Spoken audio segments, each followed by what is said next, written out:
สบายดีเด้อสบายดีสุขสุขคนมาพบกับนีนาผาเลาะสิมาให้เบิ่งอากาศมื้อนี้ทุกคนเมื่อวานนี้ฝนตกแล้วก็ฟ้าลมแห้งมื้อนี้ก็คือฟ้ามืดครึ้มแล้วก็มีฝนย่อยนิดนึงก็คือฝนตกค่อยๆหั่นนะน้อยนึงอยู่ทางผลฝนตกคือกันบ่ช่วง2-3มื้อมานี้อากาศจะเปลี่ยนเนาะอากาศจะเย็นลงแล้วก็ฝนตกฟ้าลมมื้อนี้ก็ตื่นมาแต่เช้าก็ไปตลาดมาซื้อเห็ดมาแล้วก็กระดูกหมูสิมาเห็ดแกงเห็ดใส่กระดูกหมูเดี๋ยวไปเบิ่งนำกันเลยทุกคนปะอันนี้ก็คืออากาศในมื้อนี้ฟ้ามืดครึ้มบ่มีแสงแดดแล้วก็มีฝนตกน้อยๆนะฝนย่อยอันนี้ก็คือเห็ดเฟืองของเฮาทุกคนสิเอามาแกงอันมันใหญ่ๆโลนึง35,000บ่แม่นไดโลนึงก็ได้ถึง60-70แต่ซื้อซ้ำนี้35,000ก่อนอื่นเราก็ต้องเอามาซอยมาล้างก่อนเนาะทุกคนเนาะตกใจแตกอยู่ใส่กระดูกหมูนำแต่ว่าบ่ได้ใส่ข้าวเบื่อมื้อนี้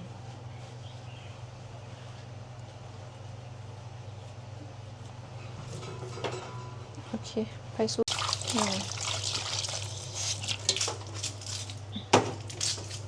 ล้างเห็ดก่อน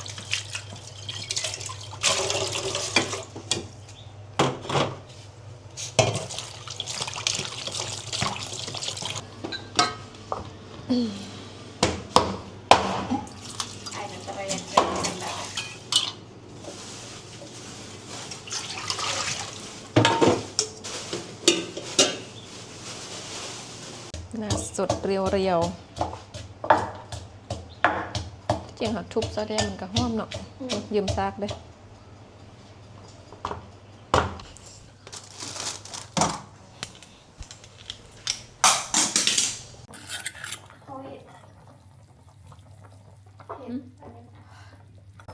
ี่ไง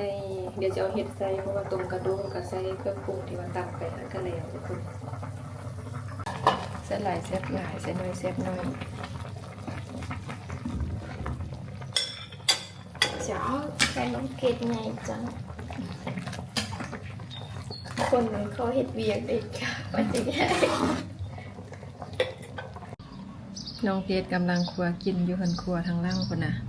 มาอยู่พี่เรานี่หน้าบุกหงสิอัปเดตอีหยังนะแต่ละมือก็คิดอยู่ว่าสิถ่ายคลิปมีหยังเอาลงบ่คืออยู่บ้านที่มันมีคอนเทนต์ไม่แนวให้ถ่ายไล่ได้อยู่ในเมืองแล้วบ่ฮู้สิไปไสน่ะ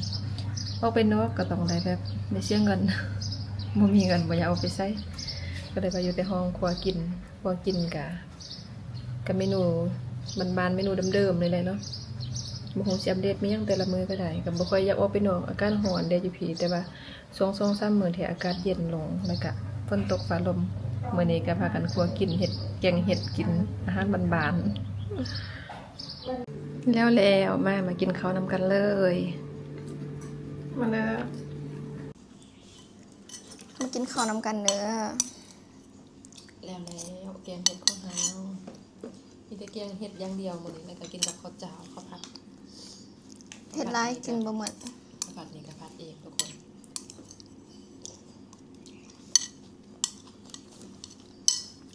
กินได้2 คนเมียไปดูนะ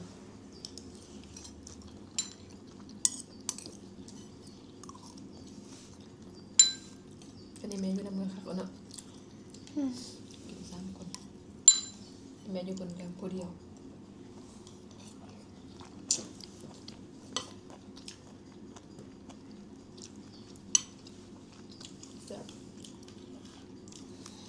กินบ่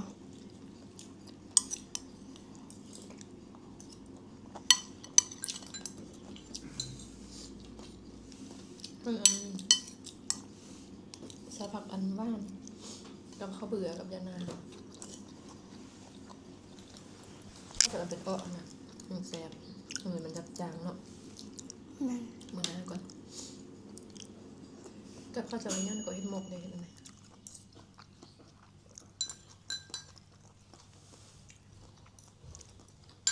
ฉันไม่ชอบกินตอนฉันชอบกินผัก